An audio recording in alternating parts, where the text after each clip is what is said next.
there are broader ideological and political battles taking place within COSATU.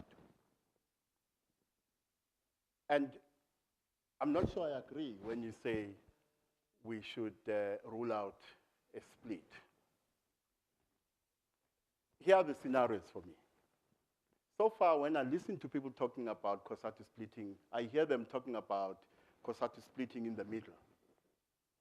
In other words, the number of unions leaving COSATU and the number remaining. Whereas we should conceive of a split in two ways. You should look at the federation as a whole. And remember, the departure of NUMSA alone would be damaging to COSATU.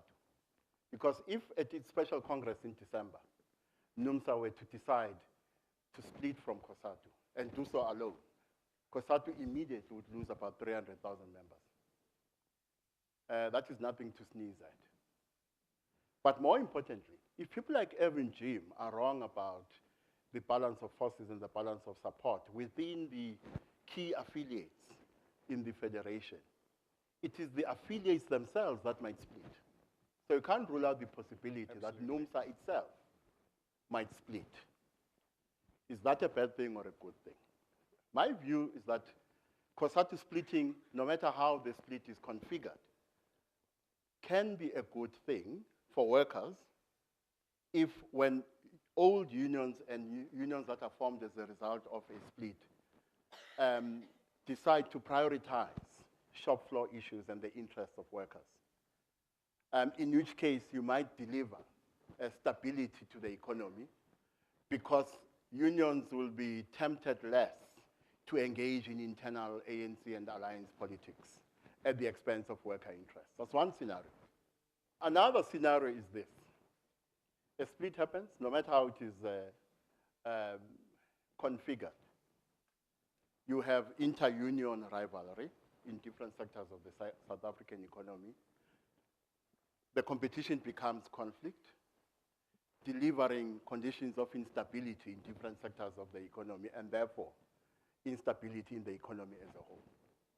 Now remember, if you're talking about the mining sector, investors are sitting on about $30 billion. They would otherwise be investing in the mining sector if the mining sector was stable. And remember, even before these scenarios I talk about eventuate, as we speak now, an investor sitting in London or New York or Paris does not look at the South African economy and think the mining sector is unstable. The instability of the mining sector to an investor sitting outside South Africa is the instability of the economy as a whole. And therefore, the choices investors are going to make are going to be shaped by that perception. But the third element about this split is this. I think if these splits do occur, their impact will extend to the political space.